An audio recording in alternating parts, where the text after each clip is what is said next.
En realidad, las fallas del domingo, como lo he señalado, esos son lodos de polvos que comenzaron con otros vientos, que comenzaron mucho antes. O sea, es muy difícil interpretar las fallas. Es cuando a un vehículo se le queda y dice, el problema es que se me quedó. No, el problema es que no le dio mantenimiento, que la batería, que el combustible, etcétera. Las fallas del domingo preceden a una serie de insuficiencias que ha tenido el tribunal. Entre ellas, esencialmente, yo lo he señalado, uno de los principales problemas de navegación del tribunal es que perdió el control sobre la gestión electoral. En realidad, ha sido el Ejecutivo el que ha venido manejando, controlando, incidiendo, obligando decisiones electorales. Por ejemplo, pongo una, la más elemental. En la doctrina de organización electoral se sabe que a menos de un año de elecciones no se deben de hacer reformas. Y ya nuestro código electoral en el artículo 291A establecía que a menos de un año de las elecciones no se deben de hacer reformas. El Ejecutivo y Nuevas Ideas se volaron el artículo 291A con una reforma sorpresiva y desmontaron el muro de contención y dejaron el portillo abierto para una camándula de reformas que alteraron la situación del tribunal. Entonces, claro, las fallas del domingo tiene que ver con esa cadena de insuficiencias donde el problema es que hay un fraude estructural. ¿Por qué? Porque el tribunal perdió el control sobre el proceso. Yo lo he señalado, por ejemplo, voto del exterior.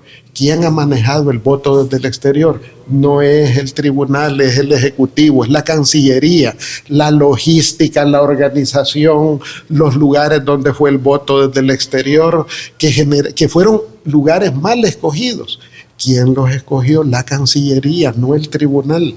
Y no solo eso, el padrón del exterior. ¿Por qué no hay padrón del exterior? Porque constituyeron, y eso es público, lo pueden ver en los periódicos de la época, de la fecha, constituyó una comisión nacional donde estaba para el padrón del exterior, Cancillería, el RNPN y Migración. No estuvo el Tribunal Electoral. No era parte de la comisión que ventiló el padrón desde el exterior y no hubo padrón al final. ¿Cuál es el problema del tribunal? Que el tribunal no ve, no oye y no habla, es mudo. Y yo le señalé en su momento a los magistrados, digan algo.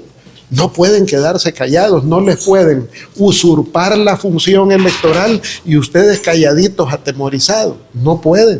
Y si no tienen capacidad, y yo lo señalé con los medios de comunicación, renuncien. Si los presionan, si los amenazan, si usted no puede sobreponerse y cumplir el artículo 208 de la Constitución que señala que ustedes son la máxima autoridad en materia electoral, no hay nadie por encima del tribunal, pero eso tienen que creerlo y asumirlo. No lo hicieron. Eugenio, que pidan la nulidad, los partidos de oposición vendría, es posible que pidan la nulidad. Pueden pedirla, pero en realidad no tiene sentido, porque hay un problema estructural ya. Ya no hay tiempo, los tiempos ya no dan. Por ejemplo, si los partidos dijeran, queremos una nueva elección, miren, el 1 de mayo constitucionalmente tienen que asumir las autoridades municipales y el 1 de junio la presidencial. A los partidos yo les planteé en noviembre, les planteamos, miren, retírense de la contienda presidencial, no hay garantías democráticas, no hay. El Ejecutivo está manipulando todo. Incluso yo escribo en el diario El Mundo, yo publiqué 2 artículos. No hay garantías electorales, no hay garantías para una elección justa y democrática, porque yo planteaba una camándula de auditoría, de controles, del rol de los partidos políticos, de vigilancia, que no se los dieron. Los partidos no pudieron vigilar el voto desde el exterior y eso es constitucional. La Constitución dice los partidos políticos tienen el derecho de vigilancia sobre todo el proceso electoral. No lo tuvieron los partidos. Entonces, yo le señalé en su oportunidad, retírense de la contienda presidencial, solo compitan por lo legislativo y municipal. No lo hicieron, legitimaron el proceso y a estas alturas, pues bueno, el proceso ya está. porque bueno, ellos decidieron participar en estas condiciones. Vimos también que Joel Sánchez ya aceptó la derrota, también ya él sí se retiró. Sin embargo, vemos que los del partido, los que siempre han estado, van a pedir la nulidad. Yo creo que los líderes políticos tienen el derecho, de acuerdo a las prerrogativas, de demandar lo que les parezca más pertinente. Yo pienso que no es momento para ningún candidato de abandonar la batalla ni el barco. ¿Por qué? Si todavía no hay datos oficiales. Y eso no quiere decir que estemos poniendo en duda de que Bukele haya ganado la presidencia. No, eso creo que está sumamente claro, y por esa misma razón es que es incomprensible por qué el Ejecutivo ha hecho tanto chanchullo en manipular el proceso electoral si tenía las cartas como para ganar limpiamente la elección. Entonces, esa es la situación. Claro, la preocupación del Ejecutivo nunca fue la presidencia, porque eso tenían un liderazgo fuerte como el de Bukele. La preocupación de ellos era legislativa, el poder legislativo, y todas las reformas que hicieron para manipular el sistema fue para asegurar a tubo y como se pudiera, con medidas fraudulentas, el control legislativo de la mayoría parlamentaria, pero se les advirtió a los partidos y no entendieron. Eugenio, han pasado 4 días ya desde el día domingo y aún todo este panorama está un poco nublado. ¿Qué propone usted hasta este momento para intentar solucionar toda esta cantidad de problemáticas del tribunal? Bueno, yo le he señalado ya al tribunal que ahorita no es momento, la batalla no ha terminado. Cuando hay batalla no es momento de pedir cuentas ni cabezas.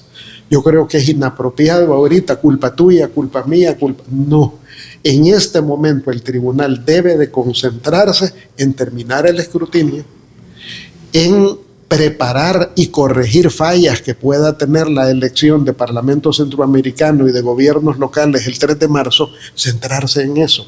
Después vendrá la etapa de evaluar la elección, de sanar heridas, de ver qué pasó, de deducir responsabilidades. Y hoy en la mañana le planteaba yo a los magistrados, ojo, el gobierno los va a culpar a ustedes por todas las fallas. Claro, tienen muchas fallas que ver los magistrados, pero la falla estructural fue la invasión de funciones electorales de parte del Ejecutivo. Ese es el problema de responsabilidad fundamental. Fallas informáticas, claro, ¿qué pasó? El Ejecutivo presionó en este par de años al tribunal por cambiar las gerencias del área informática del tribunal.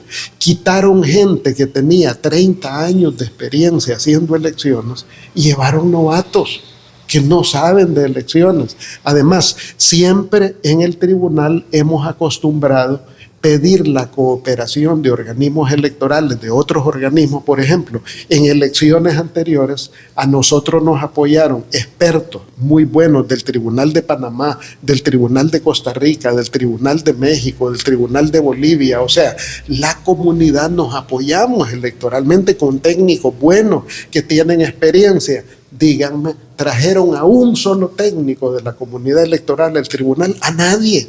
O sea, creyeron que ellos solos podían hacer esas cosas, o no sé si el Ejecutivo no se los permitió, pero creo que fue un grave error no buscar experticia internacional. Por ejemplo, para las reformas electorales de voto desde el exterior, ¿qué técnicos internacionales participaron? Nadie tampoco. En esto no hay todólogos. O sea, en esto hay que reconocer de que hay una interrelación a nivel internacional, en la comunidad internacional, que nos apoyamos mutuamente, pero aquí hubo una cerrazón. Y yo le he advertido a los magistrados, miren, hoy la culpa se la van a echar a ustedes y pueden terminar hasta presos porque el Ejecutivo hace eso.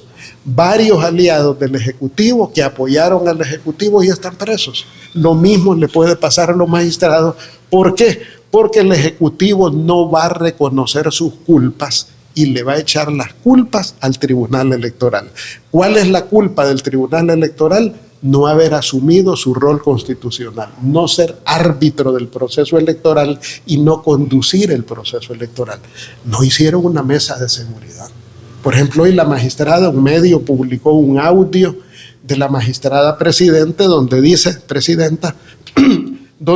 que presuntamente hubo sabotaje, una cosa y que la fiscalía debe de investigar.